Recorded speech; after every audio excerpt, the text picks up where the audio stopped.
Hey folks, Will Owen here with Jetboatpilot.com. On today's video, we're going to bring to you a tutorial to help you with your sea deck removal, or maybe another brand name of a non-skid traction mat removal. This has been a discussion that's been really popular on all the different forum boards, Facebook, etc. People really don't like this part of the process, removing the existing factory traction pads. Maybe you've got an older boat with hydroturf and it's disintegrating and starting to powder. That can be very difficult to remove from the boat. Or maybe you've got something newer, but it's adhered to a nice slick surface like this and it'd be hard to take it off. We want to share with you some tips we've learned over the years of doing this professionally, maybe save you some time and some frustration. So right away you'll see we've got a 2020 242X, and we've got a couple things staged here to show you what you're probably going to need for this removal. What we like to start with is some visqueen plastic like you see here, some rolled paper towels, a couple of shop rags, some rubber gloves. We use odorless mineral spirits as well as some acetone. Probably going to want a roll of masking tape like this, and if you really want to do it right, at the end we like to use 3M adhesive removal wheels you can get from Amazon. Probably cost you 30 bucks. This will be nice for the finish up when we get done.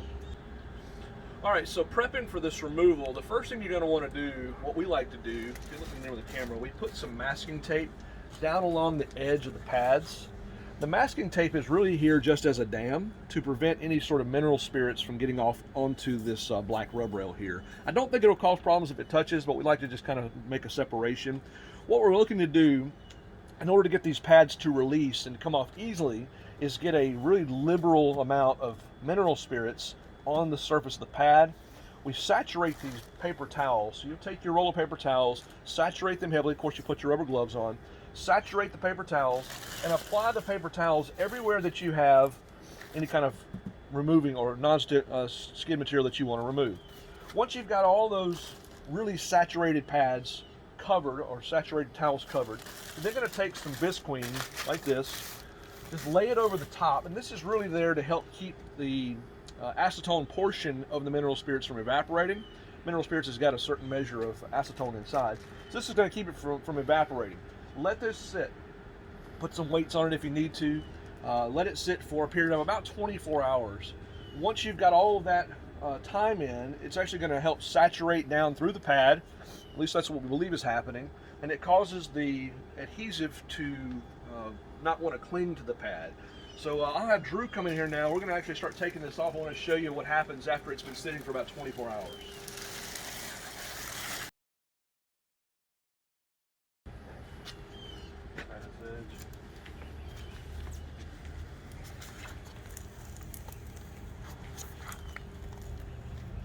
To bring the camera on this side, what you'll see is the adhesive stays behind and the pad comes off almost in one piece. Sometimes you'll find where there's little lines engraved, it may want to break off, but this is going to make the process really a lot easier to remove than without doing this treatment first.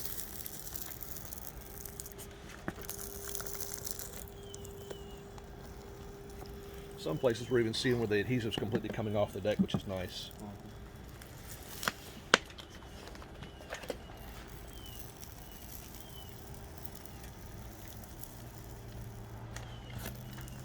While Drew's doing that removal, something else I want to point out is now that this adhesive is kind of infused with the mineral spirits, look at what happens when I rub it with this plastic scraper here. See how it wants to come off like jelly? So this is something that we've learned. It's going to really speed up the cleanup process. It's not going to be a really difficult, messy, you can go ahead and finish taking that off too there, Drew, if you can. It's not going to be as difficult as what we have if we have not pre-treated with the mineral spirits. So the next step we're going to do after we pull off the pads and get all the high spots off and get off the adhesive that you see here, the residual adhesive, we're then going to go in the process of cleaning off with the acetone and the adhesive removal wheel.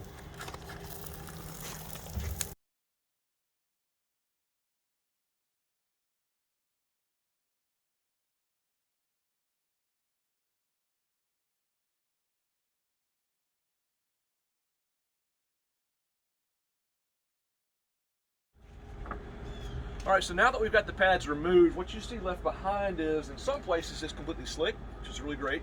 Don't normally get that response or that kind of results on a slick surface. It bonds really well. But you'll also see that there's some places where the adhesive is left behind. Because the mineral spirits has been able to get in contact with that, it's turned it into almost like a jelly. You see what Drew is doing now? He's got his little plastic scraper here, and as he kind of works it, it's releasing from the deck and it's turning into these little gumballs. Those are really easy to take off. Once we get to a certain point, we'll just remove those with a paper towel. And the goal here is to get everything looking like this, and just nice and slick, no high spots. If you have adhesive left behind that has the mineral spirits on it, it's probably a good idea to get all that off, just because the mineral spirits is probably going to cause an issue with the next pad being stuck down. So my recommendation would be get it all off, do the work, remove all the adhesive, and then come behind it with the acetone. Also, another point while he's removing here, the cushions, any of your upholstered cushions, you want to be very careful not to get mineral spirits or acetone on those cushions, because it can do damage to the vinyl, to the fabric. So be cautious with that. All right, the next thing we're going to do is, once we get done with the adhesive removal here, we're going to step into using the acetone for the final cleanup.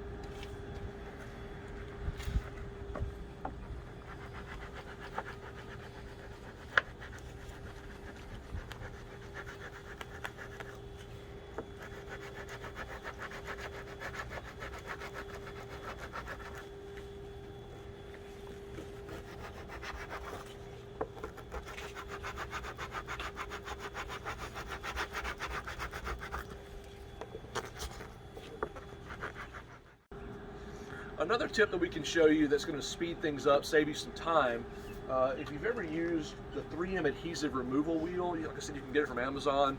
It's going to chuck into the end of a cordless drill, and it's going to basically be like using a eraser on the end of a pencil, just a really large one. Spin it up to higher RPMs, and it actually has the effect of you removing the adhesive in this state much faster than if you did not use the mineral spirits. Go ahead, Drew. I want to show you real quick here how this works and how easy it is. We've got it just on, I guess, normal speed. The big tip you want to use for using this removal wheel is to keep the wheel moving. You don't want to park it in one place, because if it heats up too much, it will discolor your gel coat. Just keep it moving.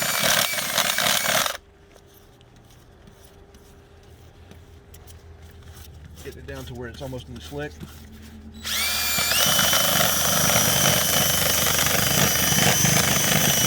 Now at this point, this stage, you can actually come behind it with acetone and wipe that off, and that'll come off real nice and clean. We'll go ahead and finish this next process out here, and then we'll show you the acetone step. Something else, if you don't have the adhesive removal wheel, maybe you just don't want to take the time to order one and wait for it to come in through Amazon, paper towels work really well too. Because this stuff has got so much mineral spirits in it, you'll see that a paper towel does the job too. It's already kind of gummy, so we're literally down to just about completely slick now, just some light residue right there. It literally acts like a jelly at this point. So this is going to really speed this process up. It's going to make it a lot less of a task to get this off the boat, the gum. All right, so our final cleanup is really going to involve using regular acetone. You can get it from Home Depot or wherever. We've already done all the kind of high spot removal, the adhesive removal wheel stuff, kind of worked out as much as we can, getting the adhesive off. And what you'll see behind, bring the camera in tight, you'll see that you'll have this residue in places where you had a lot of thick adhesive. We've used the adhesive removal wheel and kind of smoothed it out and kind of made it flat. Now we're just going to take some acetone, take your rag. I would not recommend pouring this directly on the deck. I like to saturate the rag, and then just start working the acetone into the residual adhesive that's left behind. If you get in real tight here, you'll notice all of it's just kind of disintegrating. So we'll do this, and just keep yourself a nice size roll of paper towels nearby. You're going to go through a lot of them. Make sure you're wearing your rubber gloves, because this stuff is going to cause you some skin irritations if you don't. I've done that before. Not a good idea. What we're looking for when we're done with this removal, you want to be able to take your finger and run it across this gel coat, and you want to hear your finger squeak. You don't want to have any leftover residual oils, which is going to be built into the mineral spirits. We don't want those oils. We want this as nice and clean, give you the very best possible stick for your new SeaDek pads. Yeah, That's coming off nice. Once you've done the acetone step properly, what you're going to want to do is take your finger, obviously take the rubber gloves off, and you want to get in and you want to listen for that sound. If you feel like you've got that sound all the way around the perimeter, all over the area that you're going to stick the new pads, you're going to get a good adhesion. If you don't hear that sound, then you've probably got some residual oil left behind. You need to hit it again. For those of you with new boats, they come out of the mold from the factory using like a mold release compound, and we really highly recommend that you use acetone liberally on new boat floors to get rid of the old mold release compound. Same thing here. You just want to make sure that the adhesive on the back of the SeaDeck pads has a chance to stick and stay. Give you a nice long lifespan for your new SeaDeck job. So now that we're done here, we're going to move forward. We're going to show you the final product. So stick with us. All right, and now we have a completed SeaDeck install. We've done our complete removal. We've done our SeaDeck installation. As you can see, beautiful product. So it's worth it. Taking the time to do it right. You'll have a beautiful install when you get done, and obviously the best stick possible. For more information about SeaDeck, for your jet boat or for any boat for that matter, contact us, jetboatpilot.com. Reach out through our website. Get us on social media, Instagram, Facebook, Twitter, YouTube.